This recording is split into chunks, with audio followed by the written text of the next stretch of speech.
సమస్త మహిమ ఘనత ప్రభావములు కలుగునుగాక. చిన్న అమ్ వాక్యాన్ని చదువుకొని లేఖన ధ్యానంలోనికి మనం వెళ్దాం.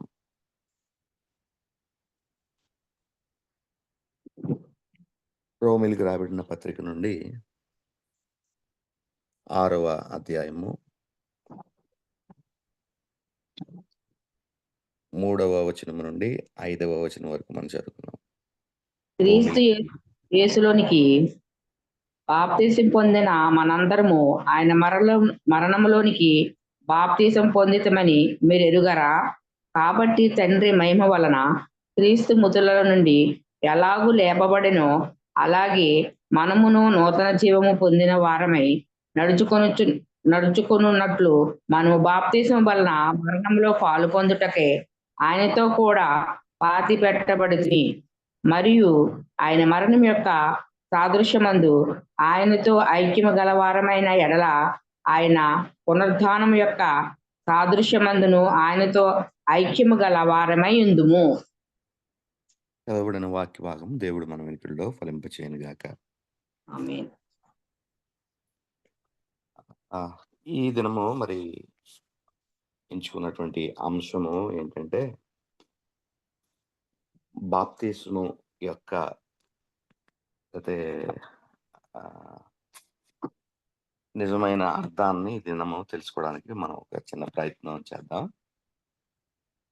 సాధారణంగా బాప్తిసం కొరకు విభిన్నమైనటువంటి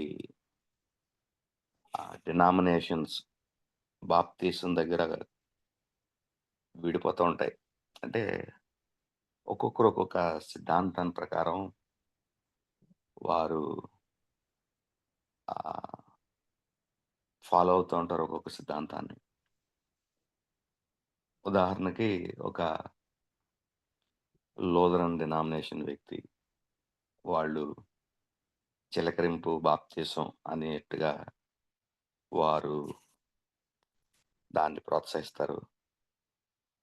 పెంతెకోస్తోళ్ళైతే లేదు ఖచ్చితంగా మనం నీళ్ళల్లో మొలగాలి అని నీళ్ళల్లో ముంచుతారు. మరికొంతమంది సాల్వేషన్ ఆర్మీ విలియం బూత్ గారు స్థాపించిన సాల్వేషన్ ఆర్మీ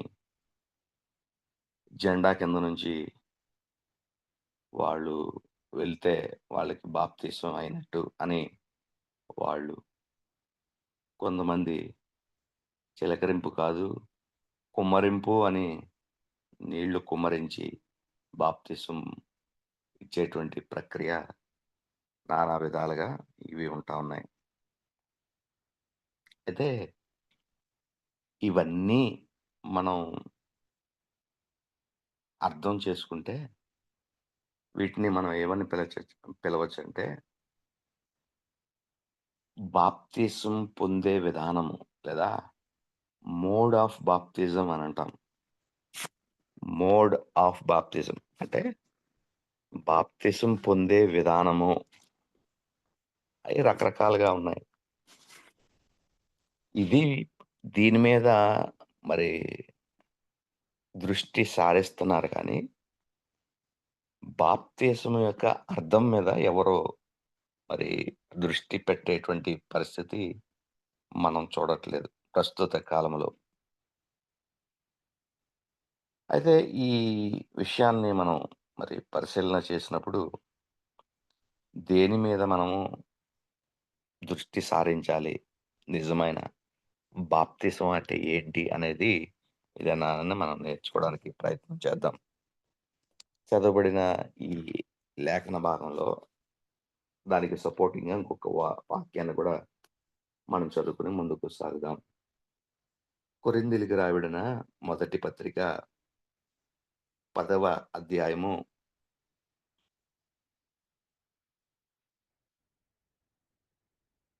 1, 2 వచనాలు మనం చదువుకుందాం. కొరింథీయులు రాసిన మొదటి పత్రిక 10వ అధ్యాయము 1, 2 వచనాలు. సహోదరులారా, ఈ సంగతి మీకు తెలియకుండుట నాకిష్టం లేదు. అదేదనగా మన మన పితరులందరూ పితరులందరూ మేఘం కింద నుండిరి. వారందరూ సముద్రంలో నడిచిపోయిరి. వారందరూ మోసేను బట్టి మేఘముతోనూ సముద్రముతోనూ బాప్తిసం పొందిరి. మేఘములోను సముద్రములోను బాప్తిస్మము పొందిరి.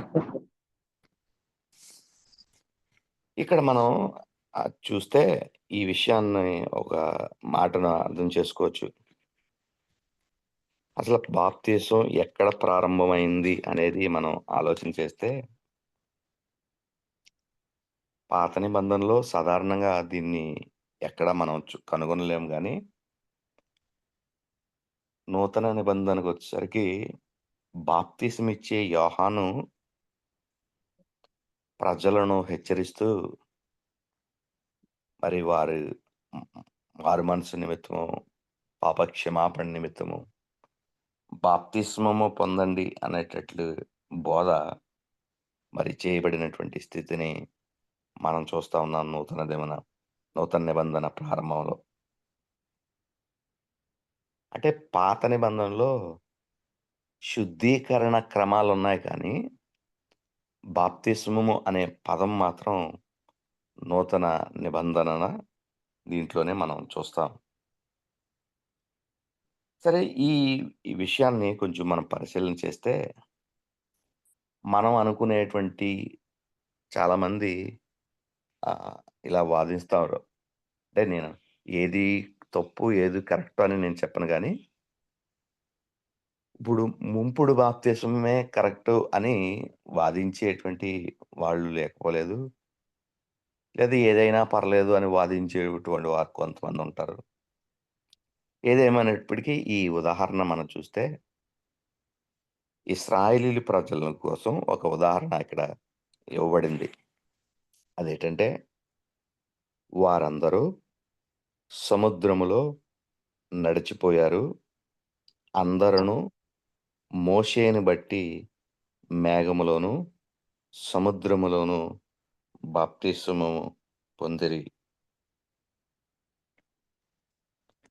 అంటే వీళ్ళు ముంచబడ్డారా అని మనం చూస్తే జవాబు ఏమని చెప్పొచ్చండి? ఇక్కడ వీళ్ళందరూ బాప్తిస్మం సముద్రం అంటే పొందారు. నీరే కదండి. సముద్రం అంటే నీరే కదా. ఆ! సరే అండి. అంటే మామూలుగా అక్షర పరంగా మనం చూస్తే ఈళ్ళెక్కడైనా ముంచబడినట్టుగా ఒక వాక్యం మనకు అర్థమవుతుందంటే, హ్మ్. బాప్తిస్మం అంటే ముంచబడినట్లుగా అయితే ఏమి లేదు. ఇంకా ఎవరు ముంచబడ్డారని మనం చూస్తే,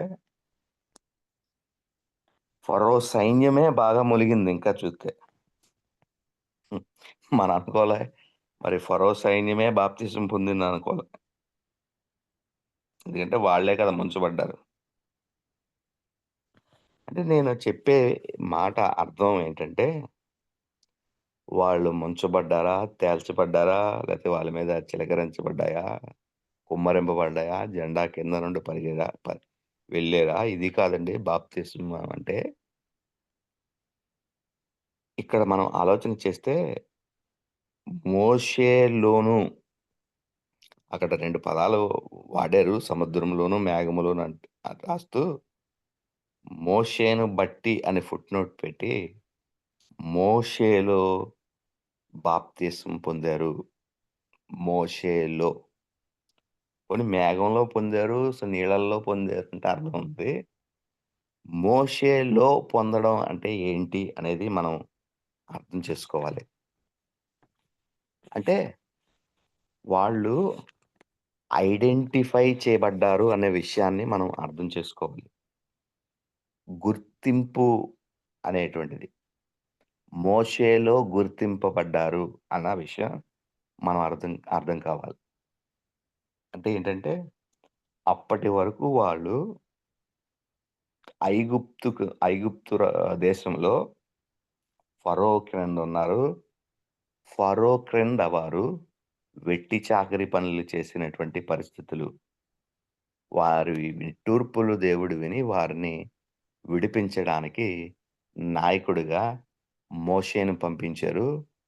ఆ మోషేనందు వీరు విశ్వసించటానికి మోషే యందు వారు ఆహ్, గుర్తించబడ్డారు. మోషే యందు అయితే మోషేలో అంటే దాని అర్థం ఏంటంటే, ప్రభువు మమ్మల్ని విడిపించటానికి మోషేని పంపించాడు అని విశ్వాసము మోషేనందు ఉంచారు. దాన్ని ఇక్కడ ఎలాగా ఆహ్, చెప్పబడిందంటే, బాప్తిస్మము పొందినట్లుగా ఎంచబడిందిక్కడ. మోషేలో బాప్తిస్మం అంటే ఏంటంటే, మోషేతో వారు గుర్తింపబడ్డారు. మోషేతో గుర్తింపంటే, ప్రభువు దేవుడు మమ్మల్ని విడిపించడానికి మోషేని పంపించాడు. ఆ మోషేని మేము నమ్ముతున్నాము అని చెప్పడానికి మరి అర్థం ఇచ్చేటట్లుగా వారు మోషేలో బాప్తిస్మము పొందారు అనే విషయాన్ని మనం ఇక్కడ జ్ఞాపం చేసుకోవాలి. ఇదే విధానము క్రీస్తు యేసునకు మనం అప్లై చేస్తే క్రీస్తు యేసులో మనం గుర్తింపబడతాం. బాప్తిసం అంటే క్రీస్తు యేసులో గుర్తింపు. అంటే దాని అర్థం ఏంటంటే, ఇశ్రాయేలు ప్రజల్ని ఆ వెట్టి చాకిరీ నుండి, బంధకాల నుండి విడిపించడానికి మోషేను పంపించినప్పుడు వారు మోషేను ఎలాగైతే విశ్వసించి బాప్తిసం పొందారో, క్రీస్తు యేసునందు కూడా ఇదే మనకు జరుగుతుంది. పాపపు ఊబిలో ఉన్న మనము, పాపపు కాడి కింద ఉన్న మానవులని విడిపించడము కోసము క్రీస్తు యేసును దేవుడు ఈ లోకమునకు పంపిస్తే, ఆయన యందు విశ్వాసముంచడమే ఈ బాప్తిస్మము అనే విషయాన్ని మనం జ్ఞాపకం చేసుకోవాలి. అంటే అర్థమైందండి? లేదా మళ్ళీ చెప్పమంటారా? అర్థమైందండి. ఈ విషయం మనకి అర్థమైతే మరి అంటే నిజమైన బాప్తిసం అంటే ఏంటనేటువంటిది మనకి అర్థమవుద్ది. ఇప్పుడు దినాల్లో మనం చాలా ఇదిలో దీన్ని తయారు చేసేసారు బాప్తిసాన్ని. ఏంటంటే ఈస్టర్‌కి కొంతమందికి ఎలాగన్నా మనం ముంచేయాలి. అంటే బాప్తిసం ఇవ్వాలి. లేదా జనవరి ఫస్ట్ వస్తుంది. కాబట్టి మనం కొంతమందిని రెడీ చేసి వాళ్ళని నీళ్ళలో ముంచేయాలి అనే విధానంలోనే మనుష్యులు లేతే ఈ ప్రస్తుత దైవజనులు మరి శ్రద్ధ చూపిస్తున్నారు గానీ, నిజంగా వారి అంతరంగంలో క్రీస్తు యేసును నేను పడిన పాపపు ఊబిలో నుండి నన్ను విడిపించడానికి క్రీస్తు యేసును దేవుడు ఈ లోకానికి పంపించాడని నిజంగా ఎవరు నమ్ముతున్నారు? హృదయంలో అలాంటి కన్విక్షన్ ఎవరికి కలుగుతుంది? వాళ్ళు నిజంగా బాప్తిస్మము విశ్వసించినట్లయితే అలాగా, నా పాపము నుండి నన్ను రక్షించడానికి క్రీస్తు యేసును దేవుడు ఈ లోకానికి పంపించాడని నీవు విశ్వసిస్తే ఆయన మరణములోని కింద మనం ఇంకా చదివితే ఆ మాటలు మనకర్థమవుతాయి. రోమిలికి రాసిన పత్రికలో ఇందాక చదివిన ఆ మాట ఆహ్, అందరూ ఆత్మ సంబంధమైన ఒకే ఆహారము భుజించిరి. అది కాదండి. ఈ రోమీయులకు రాసిన పత్రిక 6వ అధ్యాయంలో మనం చదివేటప్పుడు క్రీస్తు యేసులోనికి మూడో వచనం అండి. క్రీస్తు యేసులోనికి బాప్తిస్మము పొందిన మనమందరం ఇక్కడ కూడా మనం చూస్తే ఇందాక మోషేలోనికి బాప్తిసం పొందారు గనుక అంటే కొరింథీయులకు రాయబడిన పత్రికలో మనం చదివాం. మోషేలో బాప్తిస్మము. ఇక్కడ మనం చూస్తే క్రీస్తు యేసులోనికి బాప్తిస్మం. అంటే క్రీస్తు యేసు నన్ను నా పాపముల నుండి విడిపించడానికి ఆయన వచ్చాడు అనే విశ్వాసము ఆయన యందు ఉంచడమే ఈ బాప్తిసం. అది ఎలాగనేది మనం అర్థం చేసుకుంటే కింద రాయబడుతుంది.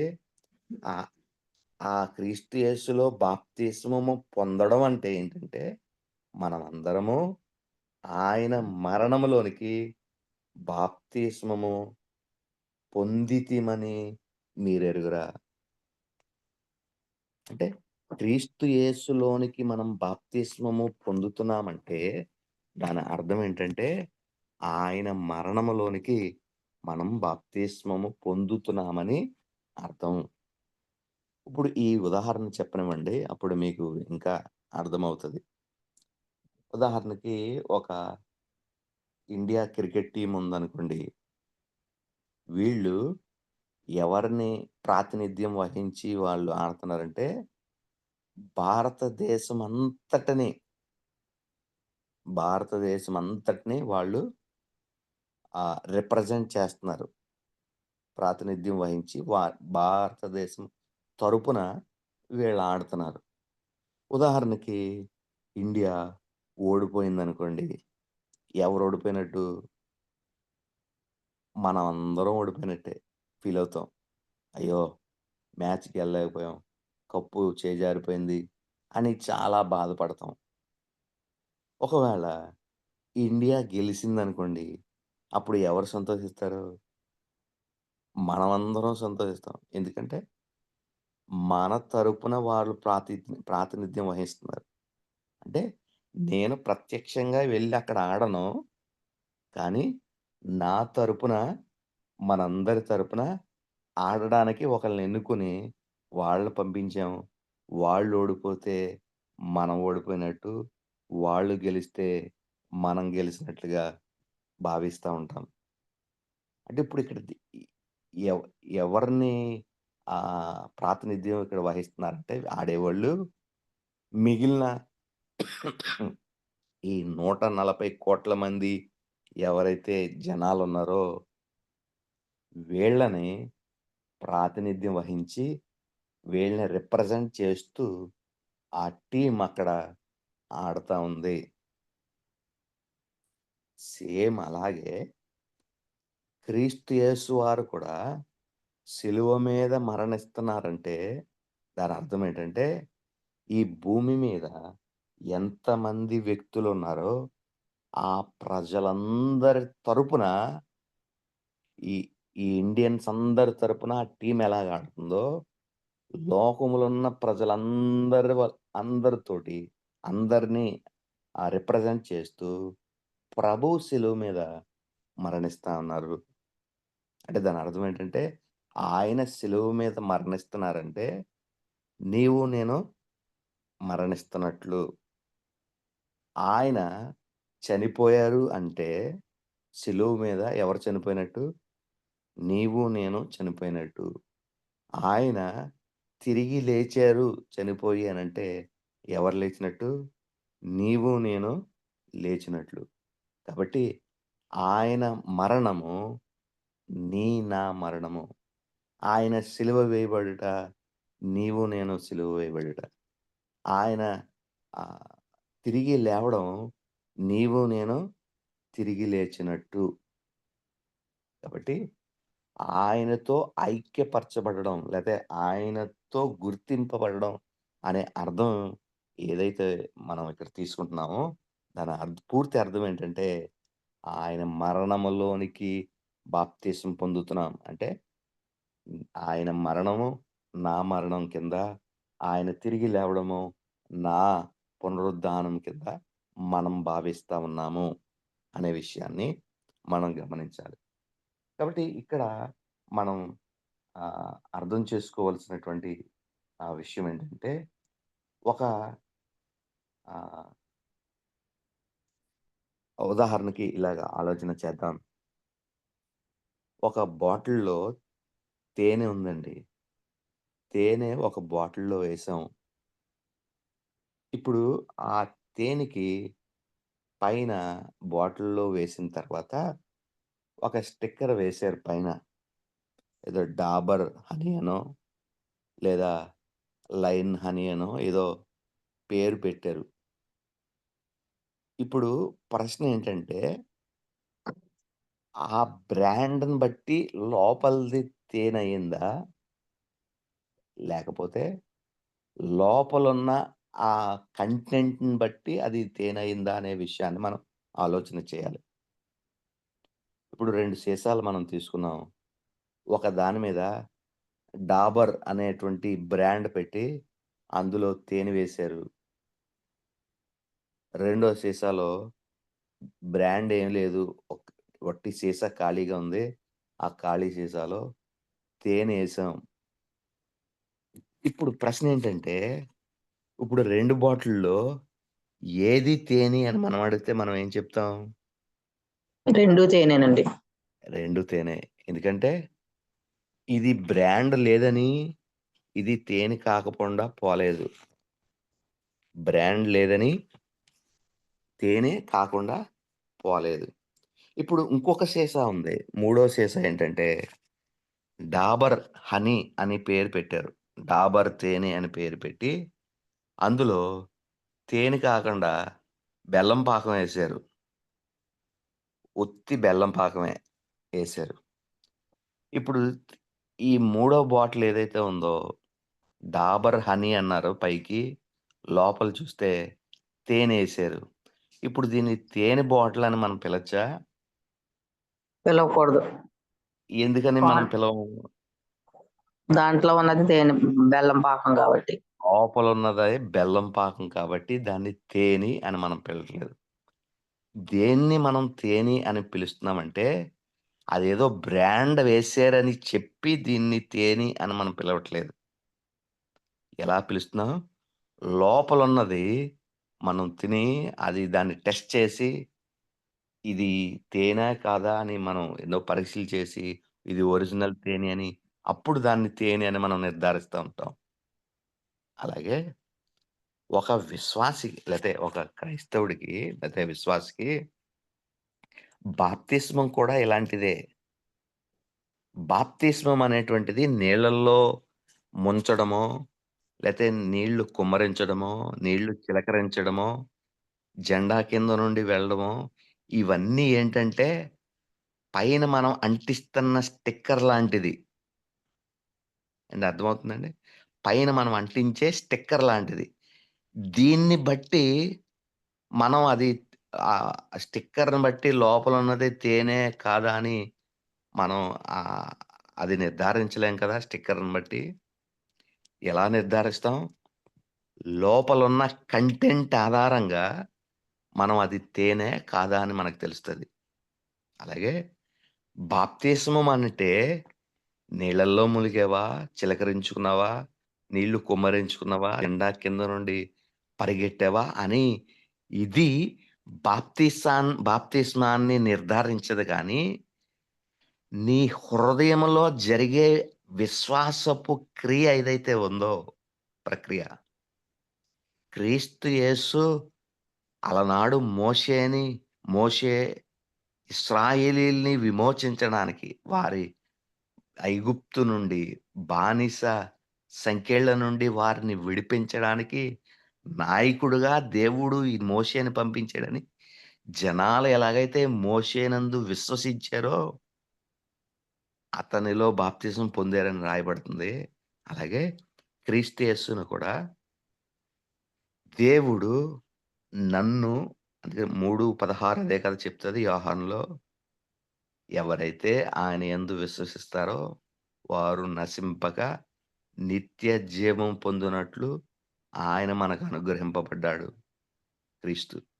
కాబట్టి క్రీస్తు ఎందుకు ఈ లోకానికి పంపించబడ్డాడంటే, నా పాపపు సంకెళ్ళ నుండి, నా పాపపు ఊబిలోండి నన్ను విమోచించడానికి క్రీస్తు యేసు ఈ లోకంలోకొచ్చాడు అని ఆయన చేత గుర్తింపబడుతున్న మనము, ఆయన మరణములోనికి మనం బాప్తిస్మము పొందుతున్నాము. కాబట్టి ఇప్పుడు అర్థం ఎలాగ మనం తీసుకోవాలంటే బాప్తిస్మం అంటే క్రీస్తు యేసు నా కొరకు పంపబడ్డాడు. నా స్థానాన్ని ఆయన తీసుకొని, నా స్థానాన్ని ఆయన తీసుకొని సిలువలో నా తరపున ఆయన మరణించారు. నాకు రావాల్సిన పాప శిక్షంతా ఏదైతే ఉందో, అది సిలువలో క్రీస్తు ప్రభువారు అనుభవించి, నా తరపున ఆయన మరణించారు. కాబట్టి ఆయన మరణం ఇప్పుడు ఎవరి మరణమైంది? నా మరణమైంది. ఆయన చనిపోయి పాతి పెట్టబడ్డారు. దాని అర్థం ఏంటంటే, నేను చనిపోయి నేను పాతి పెట్టబడ్డాను. మూడవ దినాన ఆయన తిరిగి లేచారు. దాని అర్థం ఏంటంటే, నేను ఒక దినాన క్రీస్తు వలె చనిపోయినప్పటికీ నేను మరలా తిరిగి లెగుస్తాను అని మనము క్రీస్తు యేసునందు విశ్వసించడమే బాప్తిస్మము. ఇప్పుడు మనోళ్ళు చేస్తున్నటువంటి ఈ ఏదైతే ఈస్టర్ కోసం ఇచ్చే బాప్తిస్మాలు, పెళ్లి కోసం ఇచ్చే బాప్తిస్మాలు, లేదా మరి జనవరి ఫస్ట్ కోసం ఇచ్చే బాప్తిసాల్లో ఎంతమంది ఇలాగా నిజంగా ఇలా ఆలోచన చేసి, ఇలాగ అయితే ఇలా విశ్వసిస్తే మీరు క్రీస్తు యేసునందు ఇలాగా మీ పాపముల నిమిత్తం క్రీస్తు మరణించాడని నమ్మి, మీ తరపున మీ స్థానాన్ని క్రీస్తు ప్రభువు నమ్మాడని మీరు నిజంగా విశ్వసిస్తే, మీరు ఆ ప్రజలు భౌతికంగా వారు బాప్తిస్మం తీసుకోకపోవచ్చు. కానీ ఆత్మీయంగా అప్పుడే వారు బాప్తిస్మము పొందినట్లు. బయట మనం తీసుకునే ఈ బాహ్యమైన ఈ వేడుక ఏదైతే ఉంటుందో, బాప్తిస్మం అనే నీళ్ళల్లో ములగడమో, చిలకరించడమో లేదా ఇంకొకటో అది ఏంటంటే, నేను క్రీస్తును విశ్వసిస్తున్నానని బహిరంగంగా మనము ఒప్పుకోవడానికి ఒక ఎ ఒక రిచ్యువల్‌గా దాన్ని మనం ఆచరిస్తా ఉన్నాం ప్రియులారా. నిజంగా నీళ్ళల్లో ములగబట్టి నీవు బాప్తిసం పొందుతున్నావా? విశ్వసించడం బట్టి నీవు బాప్తిసం పొందుతున్నామా? ఇది ప్రశ్న. చెప్పండా? దీనికి జవాబు చెప్పండి. విశ్వసించడం బట్టి బాప్తిసం పొందుతున్నామండి. ఎలా అండి? విశ్వసించడం బట్టి బాప్తిసం పొందుతున్నాం. అదేండి. హృదయమందు విశ్వసించిన దాన్ని బట్టి క్రీస్తు యేసు నా కొరకు పంపబడ్డాడు. నా పాపము నుండి నన్ను విమోచించడానికి పంపబడ్డాడు కాబట్టి, ఆయన మరణంలోనికి నేను గుర్తింపబడుతున్నాను అని నీవు నిజంగా విశ్వసించినప్పుడు, అప్పుడు అది నిజమైన బాప్తిస్మం. దానికి పైన మనం బాప్తిస్మం అని మనం ఆ నీళ్ళలో ములిగే ప్రక్రియ గాని, చిలకరించబడే ప్రక్రియ గాని, దీన్ని మనం ఎలా చేస్తున్నామంటే ఆ సీసా మీద ఒక స్టిక్కర్ అంటిస్తారు కదా! 'డాబర్ హనీ' అనో, 'లయన్ హనీ' అనో, అది ఆ స్టిక్కర్‌ని మనం ఏమని పిలుస్తున్నామంటే, బాప్తిస్మము ప్రక్రియ అనే మనం మోడ్ ఆఫ్ బాప్తిస్మం అని మనం పిలుస్తా ఉన్నాం. కాబట్టి ఇక్కడ మనం అర్థం చేసుకోవాల్సిందేంటంటే, బాప్తిస్మం అంటే నీళ్ళల్లో ములగడం బాప్తిస్మము అని, లేదా చిలకరించడం బాప్తిస్మం అని, ఈ మోడ్ కోసం కొట్టుకుంటున్నాం. అంటే బాప్తిసం పొందే విధానం కోసం దెబ్బలాడుకుంటున్నాం మనుషులమందరం గూడా. ఈ విధానం కోసం దెబ్బలాడుకోవద్దు. అంటే ఇదెలా ఉందంటే, బయట స్టిక్కర్ కోసం దెబ్బలాడుకుంటున్నారు. ఆ స్టిక్కర్ ఎలా ఉందనేటువంటిది కాదు కావాల్సింది. లోపలున్న కంటెంట్ ఎలా ఉందని. అది ఒరిజినల్లా కాదా? ఇప్పుడు ఆ తేనెకి నిజమైందా? కాదా? అని మనకి ఎప్పుడు మనం నిజంగా దాన్ని చూడగలుగుతామంటే, ఆ తేనెని టెస్ట్ చేసినప్పుడు, ఆ టెస్ట్‌లన్నీ ఆ తేనె పాస్ అయిందంటే, ఇది ఒరిజినల్ తేనె అని మనం నిర్ధారిస్తాం కదా! అలాగా హృదయంలో జరిగిన ఆ విషయాలేదైతే ఉన్నాయో, హృదయమందు మనం ఉంచే విశ్వాసం, హృదయమందు మనం ఉంచే విశ్వాసం ఏదైతే ఉందో, అది నిజమైనటువంటి బాప్తిస్మముగా మనం పరిగణించాలి. కాబట్టి ఇప్పుడు మూడో సీసా అని మనం చెప్పుకున్నాం కదా! లోపల చెరుకు పాకమే ఉంది. కానీ బయట ఆ తేనె అని స్టిక్కర్ అంటించారు. ఇప్పుడది తేనె అవుతదా అని మనం పిలిస్తే మనం ఏం చెప్పాం? తేనె అవ్వదు అని చెప్పాం. ఎందుకంటే లోపలున్నది చెరుకు పాకం. ఇప్పుడు ప్రస్తుతం జరిగేది కూడా హృదయమందు నిజమైన విశ్వాసము వ్యక్తులు ఉంచకుండా పైన స్టిక్కర్‌లు అంటించేస్తున్నారు. ఏమని? బాప్తిస్మం స్టిక్కర్‌లు. పైపైన ముంచేస్తున్నారు. పైపైన వాళ్ళని నీళ్ళలో ముంచేసి పంపించేస్తున్నారు. అనౌన్స్‌మెంట్ చేస్తున్నారు. ఈ దినము ఈస్టర్ దినానికి మన చర్చ్ నుండి 15 మంది, 20 మంది బాప్తిస్మం కొత్తగా పొందారు. చప్పట్లు కొట్టండి అందరూ అంటే, అందరూ చప్పట్లు కొడతారు. లేదా జనవరి ఫస్ట్‌కి మనకింతమంది బాప్తిస్మం పొందుతున్నారు అని. అంటే స్టిక్కర్‌లు అంటించేస్తున్నారు పైపైన. స్టిక్కర్‌ని బట్టి అది లోపలున్న కంటెంట్ తేనెయిపోదు కదా! అది లోపల నిజంగా ఒరిజినల్‌గా దానిలో తేనె ఉంటేనే అది తేనెవుతది.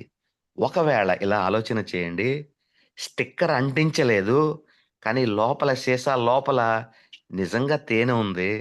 అప్పుడది తేనె అని మనం పిలుస్తామంటే ఖచ్చితంగా తేనె అంటాం. అది స్టిక్కర్ లేకపోయినా తేనె. కాబట్టి నీవు బాహ్యంగా ఇలా అంటున్నానని నన్ను తప్పుగా అనుకోవద్దు. నీవు బాహ్యంగా ఒకవేళ నీకు నీళ్ళల్లో ములిగే అవకాశమే లేకపోవచ్చు. అంత మాత్రాన నీవు బాప్తిసం పొందలేదు అని నిన్ను అనకూడదు. ఎందుకంటే, నా హృదయమందు ఆ బాప్తిసం నేను పొందాను. అది నిజమైన బాప్తిసం. బాహ్యంగా నీకు స్టిక్కర్ అంటించకపోవచ్చు. కానీ, ఆ సీసాలో ఉన్నది తేనె కదా! స్టిక్కర్ లేనంత మాత్రాన తేనె కాకుండా పోతదా? స్టిక్కర్ లేకపోయినా అది తేనె. అలాగే పైకి నేను బాప్తిసం నీళ్ళలో మునగకపోవచ్చు. కానీ అంతరంగంలో నేను బాప్తిసం పొందాను. ఎలాగా ఆ బాప్తిసం అంటే క్రీస్తు యేసు చేత క్రీస్తు యేసులో నేను గుర్తింపబడ్డాను. ఈ సత్యాన్ని మనం ఎప్పుడైతే నేర్చుకుంటామో మన ఏమంటాం మన ఫోకస్ ఎలా ఇస్తున్నాం అనే దాని మీద ఉండదు గానీ, నిజంగా అతడు పొందాడా లేదా అనే దాని పైన మనం దృష్టి సారించే వారంగా ఉంటామండి. కాబట్టి నన్నిక్కడ ఆహ్, ఆహ్, తప్పుగా మీరు అర్థం చేసుకోవద్దు. సిలువ మీద ఉన్నటువంటి దొంగ ఏదైనా బాప్తిసం పొందాడా? అతడు రక్షింపబడడానికంటే ఏ ట్రాక్ రికార్డ్ అతనికి లేదు. గుడికొచ్చిన దాఖలాలు లేవు ఉండకపోవచ్చు. లేతే క్రమం తప్పకుండా అతడు చర్చికెళ్ళేటువంటి అనుభవం లేకపోవచ్చు. బాప్తిసం పొందిన అనుభవం కూడా అతనికి లేదు. సిలువలో అతడు మరణించాడు. కానీ ఎలాగ అతను రక్షింపబడ్డాడు. నేడే నీవు నాతో కూడా పరదేశులో ఉందువని ప్రభువు చెప్పడం అతని రక్షణకు సాదృశ్యంగా మనం తీసుకుంటాం కదా! ఎలాగ అతను రక్షింపబడ్డాడు? మరి రక్షింపబడాలంటే ఒక వ్యక్తి బాప్తిసం పొందాలి కదా! అని మనం అనుకుంటాం. కానీ అతని హృదయమందు బాప్తిసం పొందాడు హృదయమందు. ఏంటి అదంటే క్రీస్తు యేసు మరణములోనికి అతడు బాప్తిసం పొందాడు. క్రీస్తు యేసు చేత అతడు గుర్తింపబడ్డాడు. ఎలాగ మీరు చెప్తున్నారు క్రీస్తు యేసులోకి బాప్తిసం పొందారని ఎలా చెప్తున్నారంటే, అతడు చెప్పిన మాటలను బట్టి ఏమని మాట్లాడాడంటే, "యేసు నీవు నీ రాజ్యముతో వచ్చినప్పుడు" మాకొకసారి మైక్ ఆపుతారా? ఎవరిదో డిస్టర్బెన్స్. సత్యనారాయణ గారు సత్యనారాయణ గారు మైక్ గారు. ఇప్పుడు ఇప్పుడు ఆ దొంగ అన్న మాటల్లో అతని విశ్వాసం ఉంచిన విధానాన్ని మనం చూస్తాం. ఎలా అంటే, "యేసు నీవు నీ రాజ్యముతో వచ్చినప్పుడంటే, ఇతన్ని క్రీస్తును ఇతడు ఎలా నమ్మాడంటే, ఒక రాజుగా నమ్మాడు. ఈయన ఒక రాజు. అందుకనే క్రీస్తు యేసు పైన కూడా ఒక బోర్డ్ పెట్టబడింది గదా! యూదుల రాజు అని. ఈ రాజు ఇప్పుడు చనిపోవచ్చేమో, కానీ ఇతను ఒక మరలా తిరిగి వచ్చి రాజ్యం చేస్తాడు ఈ భూమి మీద. ఆ రాజ్యము చేసినప్పుడు, ఆ రాజ్యములో నీవు పరిపాలన చేసే ఆ పరిపాలనలో నేనుండేటట్లుగా నాకు అవకాశం ఇవ్వి, నాకు కృపనివ్వి అని ఈ దొంగ క్రీస్తుని అడుగుతా ఉన్నాడు. నీవు నీ రాజ్యముతో వచ్చినప్పుడు. అంటే ఇప్పుడు ఈయన సిలువ మీద మరణిస్తున్నాడు. మరణించిన తర్వాత తిరిగి లేస్తాడు. పరమనొక ఆరోహణమైపోతాడు. ఆ పర తండ్రి యొద్దకు చేరినప్పుడు తండ్రి ఈయన్ని రాజుగా ప్రతిష్ఠించి ఆయన కుడిపార్శ్వమందు కూర్చుండపెడతాడు. కూర్చుండపెట్టి రెండవ కీర్తనలో చెప్పబడినట్లుగా జనములను స్వాస్యంగాను భూదిగంతముల వరకు సొత్తుగా రాజ్యాన్ని ఈయనకిస్తాడు. ఆ రాజ్యాన్ని పరిపాలన చేయడానికి రాజుగా తిరిగి ఆయన రెండవ రాకడలో రాబోతున్నాడు. ఆయన వచ్చి ఈ భూమి మీద 1000 ఏళ్ల పరిపాలన రాజ్యాన్ని చేస్తాడు. ఆ రాజ్యములో నేనుండేటట్లుగా నాకు సెలవివ్వి అని ఆ దొంగ అడుగుతున్నాడు. ఆ చిన్న మాటలో అంత అర్థాన్ని అతడు పొందాడు కాబట్టే, క్రీస్తు యేసునందు అంత విశ్వాసం ఉంచాడు కాబట్టే, ఆ దొంగను ప్రభువు పరదేశులో ఉండడానికి అనుమతినిచ్చాడు. బాప్తిస్మం పొందలేదు. హృదయమందు అతడు బాప్తిస్మం పొందాడు. అనగా విశ్వాసం ఉంచాడు. క్రీస్తుతో గుర్తింపబడ్డాడు. క్రీస్తు మరణము ఈయన మరణం కింద, క్రీస్తు పునరుద్ధానం ఈయన పునరుద్ధానం కింద భావించాడు కాబట్టే, అది అతని బాప్తిసం కింద మనము అర్థం చేసుకోవచ్చు. కాబట్టి ప్రియులారా, మన ఫోకస్ అంతా కూడా బాహ్యంగా కనబడే స్టిక్కర్ అంటించేటువంటి స్టిక్కర్ మీద మనము ఆహా! మన కాన్సంట్రేషన్ అంతా ఉంటుంది. దాని మీద కాదు మనం ఉంచాల్సినటువంటి కాన్సంట్రేషన్. హృదయమందు జరిగే ఏదైతే కంటెంట్ ఉందో, విశ్వాసం ఏదైతే ఉందో, దాని మీద మనం దృష్టి సారించాలి. కాబట్టి ఒక వ్యక్తికి బాప్తిస్మం ఇస్తున్నామంటే, ఏదో జనవరి ఫస్ట్ వస్తుందనో, ఈస్టర్ వస్తుందనో బాప్తిసం కాదు. నిజమైన ఆ బాప్తిసం హృదయంలో జరగాలి. అది క్రీస్తు యేసు చేత ఇతను గుర్తింపబడుతున్నాడా? నీ పాపములు నీవుండాల్సిన స్థానాన్ని క్రీస్తు తీసుకున్నాడని నువ్వు నమ్ముతున్నావా? నీ పాప శిక్ష, నీవనుభవించాల్సిన శిక్ష, నీకు బదులుగా ఒక సబ్‌స్టిట్యూషన్‌గా క్రీస్తు నీ కొరకు, నా కొరకు మరణించాడని విశ్వసించినట్లయితే, అది నిజమైన బాప్తిస్మం అనే విషయాన్ని మనం గమనించాలి. మరి అట్టి రీతిగా మనం పరిపూర్ణమైన విశ్వాసము క్రీస్తు యేసునందు ఉంచుదాం. ఆయనలోనికి బాప్తిస్మము పొందుదాం. దేవుడు ఈ కొద్ది మాటలు మన వినికిడిలో దీవించి ఫలింపజేయును గాక. ఆమేన్. ఆమె మరి ఈరోజు అయ్యగారు చక్కటి వాక్యం చెప్పారు. బాప్తిసం అంటే ఏంటి? బాప్తిసం మరి నీటి ద్వారా తీసుకుంటే బాప్తిసమా? మరి చిలకరింప చేసుకోవడమా? ములగడమా? ముంచడమా? మరి ఏ విధంగా తీసుకుంటే బాప్తిసం అనబడుతుందని బాప్తిసాల గురించి మరి చక్కటి పాయింట్లు మనకి వివరించారు అయ్యగారు. ఇప్పటి వరకు బాప్తిసం అంటే ఏంటో తెలియని వారికి బాప్తిసం గురించి తెలుసుకునే భాగ్యం ఇచ్చినందుకు అయ్యగారికి వందనాలు అయ్యగారు. వాక్య నిమిత్తం మన మధ్యన సామ్యూయల్ బ్రదర్ గారు ప్రార్థన చేస్తారు. వాక్య నిమిత్తం ప్రార్థన చేయండి అయ్యగారు. తర్వాత ముగింపు ప్రార్థన చేసుకుని ఆశీర్వాదం తీసుకుందాం. మహాపరిశుద్ధుడా గొప్ప తండ్రి, నీకు వందనాలు స్తోత్రం తండ్రి. నా తండ్రి, విత్తబడినటువంటి మహా అద్భుతమైనటువంటి నా తండ్రి విలువైనటువంటి వాక్యమును బట్టి మీకు వందనములు ప్రభా. అయా నా తండ్రి, కేవలం నామమాత్ర క్రైస్తవులుగా ఉండకుండా నా తండ్రి, క్రీస్తును కలిగినటువంటి, క్రీస్తును పొందినటువంటి, క్రీస్తును ప్రతిబింబించేటువంటి ఒక ఉన్నతమైనటువంటి విలువలతో కూడినటువంటి మిమ్మలను నా తండ్రి వ్యక్తపరిచేటువంటి క్రైస్తవులుగా ఉండటం ఎంత గర్వకారణం నా తండ్రి. నా ప్రభా, మా హృదయాన్ని ఇదిగో ఈ వేదికగా నా తండ్రి సార్వత్రిక సంఘ వేదికగా మా హృదయాన్ని మీకు సమర్పించుకుంటున్నాం ప్రభా. పేరును బట్టి క్రైస్తవులుగా కాకుండా నా తండ్రి, క్రీస్తుని బట్టి క్రైస్తవులుగా నా తండ్రి ఉండునట్లు, నీవలే జీవించినట్లు, నీవలే మాట్లాడినట్లు, నీవలే మరణాన్ని జయించే శక్తిని మా అందరికి దయచేస్తున్నావు ప్రభా. మీ మరణము ద్వారా బాప్తిసం పొందేటువంటి గొప్ప అర్హతనిచ్చిన మాకు మా తండ్రి వందనాలు ప్రభా. ఇదిగో మేమును నా తండ్రి ఈ యొక్క ఇటు వాక్యమును బట్టి, ఇటు సమయమును బట్టి నా తండ్రి ఎన్ని దినములు బ్రతికి ఉన్నాను నా తండ్రి, బ్రతుకుట క్రీస్తే, చావైతే మేలు అన్నట్లుగా నా తండ్రి ఒక తీర్మానం తీసుకున్నాను. అప్పుడు ముందుకు నడిచే ధన్యతను, భాగ్యాన్ని మా అందరికీ దయచేయమని ప్రభువా. అయా నా తండ్రి, సౌలు వలె ఉన్నటువంటి వ్యక్తి పౌలుగా మారి ఎంత త్వరగా దేవుని కొరకు, మీ కొరకు ఎంత దారుణమైనటువంటి భయంకరమైన జీవితాన్ని జీవించాడు ప్రభువా.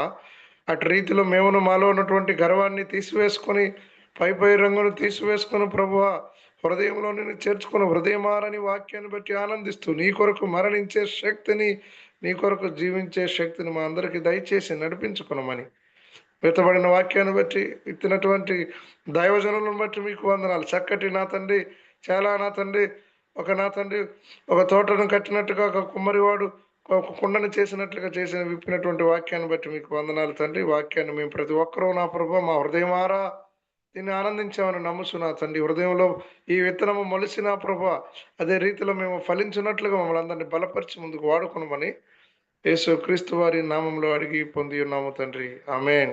ఆమేన్. వాక్య నిమిత్తం ప్రార్థన చేసిన సామ్యూల్ బ్రదర్ గారు వందనాలండి. ముగింపు ప్రార్థన చేసుకుందాం. మన మధ్యన ఉన్న అయ్యగారు విజయప్రసాద్ అయ్యగారు ముగింపు ప్రార్థన చేసి ఆశీర్వాదం ఇస్తారు. ప్రార్థన అవసరాలు ఏమైనా ఉన్నాయండి? సంజయ్ గారు చెప్పండి. అయితేనే మా మేనల్లుడు బేగంపేట పబ్లిక్ స్కూల్లో ఇంటర్వ్యూ జరిగిందంటే సెలెక్ట్ అయ్యాడు. కానీ లెటర్ అన్నది రాలేదని భయపడుతున్నాడండి. కొంచెం అలాగండి. అయ్యగారు వరలక్ష్మి గారు మేనల్లుడు ఇంటర్వ్యూలో సెలెక్ట్ అయ్యారంట. అది లెటర్ వచ్చేలాగా ప్రార్థనలో పెట్టండి. తొందరగా లెటర్ ఎక్కడ జాయిన్ అవ్వాలో అక్కడ లెటర్ వచ్చేలాగా ప్రార్థనలో పెట్టండి అయ్యారు. సరేండి సార్. కృపాకనికరం గల మా ప్రియ పరలోకపు తండ్రి, మీ ఉన్నతమైన శ్రేష్టమైన అత్యున్నతమైన నామమునకు కృతజ్ఞతాస్తుతులు చెల్లిస్తున్నాం. ఈ ఉదయకాల సమయంలో కొద్ది నిమిషాలు అండ్ మీ సన్నిధిలో గడపడానికి బిడ్డలందరికీ మీరు అనుగ్రహించినటువంటి ఈ కృప కొరకు మీకు వందనాలు స్తోత్రాలు చెల్లిస్తా ఉన్నాం. నానా తండ్రి, మరి మా దినమును మరి నానా తండ్రి మేము ఆరంభిస్తా ఉన్నాం. ఈ దినమంతయు కూడా మీ పరిశుద్ధ సన్నిధిని మాతో కూడా రానిమ్మని ప్రార్థిస్తా ఉన్నాం. మేము నానా తండ్రి మా తలంపు కానీ, మా మాటలు కానీ, మా ఆలోచనలు కానీ, మా క్రియలు కానీ, మా చేతలు కానీ, మా నడతలు కానీ ఇవేవి మీకు ఆయాసం కలిగించే విధానంలో ఉండకుండా మా క్రియల ద్వారా, మా నడత ద్వారా, మా మాటల ద్వారా మీ నామముకు ఘనత తీసుకొచ్చేటువంటి విధానంలో ఈ దినమంతయు మేము బ్రతకడానికి సహాయం దయచేయండి. దినము వెంబడి దినము గతించిపోతా ఉన్నాయి. మా ఆయుష్ సాగిపోయిన నీడవలే ఉంటుంది. మేము మిమ్మల్ని సమీపించాల్సిన దినము దగ్గర పడతా ఉంది. అయ్యా, మరి మాకు ఇచ్చినటువంటి ఆయుష్ను ఈ దినమును మేము సద్వినియోగపరచుకోవడానికి మాకు నేర్పించండి. భక్తుడు ప్రార్థించినట్లుగా మా దినమును లెక్కించుట మాకు నేర్పించమని ప్రార్థించినట్లుగా మేము ప్రార్థిస్తా ఉన్నాం. సమయమును పోనీక అజ్ఞానం వలె కాక జ్ఞానుల వలె మేము మెలగడానికి కావలసిన జ్ఞాన హృదయాన్ని మీరు మాకు దయచేయండి. ఈ దినము బిడ్డల యొక్క పనిపాట్లలో కానీ, రాకపోకల్లో కానీ, వారి వ్యాపారాల్లో కానీ, పరిచర్యలో కానీ, సమస్త విషయాల్లో మీరే మీ కృపను తోడుగుంచమని ప్రార్థిస్తున్నాం. వారు చేసే పనులన్నీ కూడా సఫలపరచండి. వారి రాకపోకలో క్షేమాన్ని విస్తరింపచేయమని ప్రార్థిస్తా ఉన్నాం. ప్రాముఖ్యంగా మరి వరలక్ష్మి గారి యొక్క మేనల్లుడు మరి నాన్న తండ్రి ఇంటర్వ్యూలో సెలెక్ట్ అయ్యారు. అయితే మరి నాన్న తండ్రి ఆ కాల్ లెటర్ ఇంకా బిడ్డకి అపాయింట్మెంట్ ఆర్డర్ రావాల్సి ఉంది. మరి మీ చిత్త ప్రకారము మరి ఎక్కడ బిడ్డకి మీరు మరి అది అనుగ్రహించినాయన్నారో త్వరగా అది వారు పొందుకోవడానికి కూడా మీ కృపను అనుగ్రహించమని ప్రార్థిస్తా ఉన్నాం. ఇంకా బిడ్డలందరికీ ఏ అవసరతల్లో బిడ్డలు ఉన్నారో మీరు ఎరిగి ఉన్న దేవుడు, వారి ప్రతి అవసరత ప్రియకుమారుని యొక్క మహదేశ్వరం చెప్పిన వారి ప్రతి అవసరతలు తీర్చండి. ఈ దినమంతయు మీ పరిశుద్ధ సన్నిధిని బిడ్డలకు తోడుగుంచి ఈ అంతయు కూడా మీ కృపలో భద్రపరిచి క్షేమాన్ని దయచేయమని మరొక పర్యాయం మేమందరం కలిసి మీ నామమును స్తుతించే పర్యంతము మీ కృపా కాపుదల సంరక్షణ బిడ్డలకు మా అందరికి తోడుగుంచమని సకల మహిమ ఘనత ప్రభావములు మా ద్వారా మీరే పొందుకునమని యేసుక్రీస్తు అతి పరిశుద్ధ నామమున స్తుతించి ప్రార్థించి వేడుకొనుచున్నాము తండ్రి. ఆమేన్. తండ్రి, కుమారుడు, పరిశుద్ధాత్మ త్రియేక దేవుని దీవెన కాపుదల సంరక్షణ కూడిన మనందరకు లోకంలో ఉన్న సకల పరిశుద్ధులకు ప్రభు కృపా సహాయము సదా తోడైండి సంరక్షించి నడిపించునుగాక.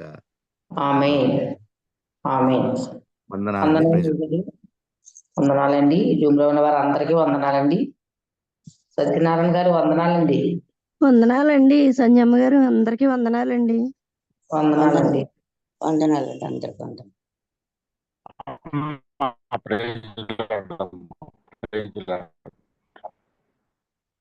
వాయిస్ కట్ అయిపోతుందండి. సత్యనారాయణ గారు వాయిస్ జర్నీలో ఉన్నాను. అలాగేనండి. అలాగే ఓకే ఓకే సరే అండి ఆ, గారండి.